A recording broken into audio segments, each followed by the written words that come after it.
proxy is a very misunderstood document. Jay hates proxies, so don't ever ask him about proxies. He doesn't like them. He thinks they're stupid. I don't particularly mind proxies, but I think they're problematic in a lot of ways. So a proxy is, I know that I am not going to be able to be at the meeting on July, what day is it? I don't even know what day it is. 25th, 2nd, 3rd, 22nd, on July 22nd. I'm not going to be able to show up at any point in time this evening. So I have to give, I don't have to, I choose to give someone else authority to be me at the meeting. So I choose Kathryn. I'm not going to choose Jay because he doesn't like proxies, so I'm not going to even ask him. But I'm going to say, and I'm not going to vote how you want. Right, he's going to not vote the right way, because I'm always right. So I'll tell you though, what I would say to Kathryn is, listen, I can't be at the meeting. Will you show up and be me?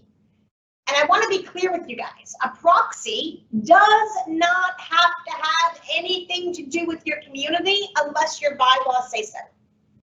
The nonprofit corporate code requires the proxy be over 18 years of age, and that's it. They don't even have to live in Georgia, and they can be having nothing to do with your community. So most of your bylaws, however, will have additional qualifications. So most of your bylaws will say things like the proxy holder has to be a member of our association or something of that nature. So you need to check your bylaws specifically. But I'd say to Kathryn, listen, I can't be at the meeting. Will you show up for me? I'll prepare a document. I will sign it. I will put her name on it that she has authority to act on my behalf. I'll, say what meeting it's for, and I'll give it to her to bring with her. That's all fine and dandy for an in-person meeting.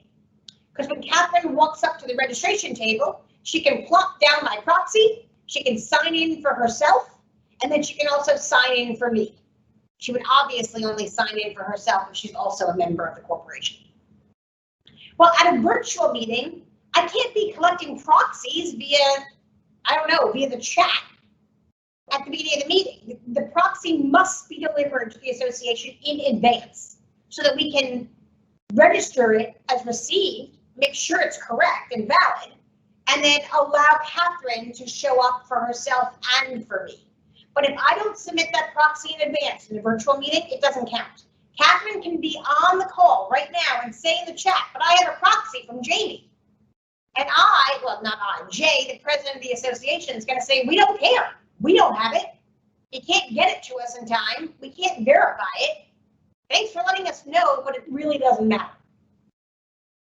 There are a lot of details about proxies. Jay said he might not vote the way I want him to. So if I gave him my proxy instead, and I tell him, listen, I only want you to vote for Kathryn for president, and he decides to vote for Chris, well, that's not what I told him to do, but he did it anyway.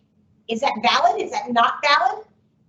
It's very possibly valid that he votes whatever way he wants on my behalf, and tough luck on me. That's between me and Jay. Completely valid. Completely valid. I'm not going to go into why I think it might not be valid. That's beside the point. So, proxies in a virtual meeting, when we get to talking about how to get started with virtual meetings, not going to work unless you collect them in advance.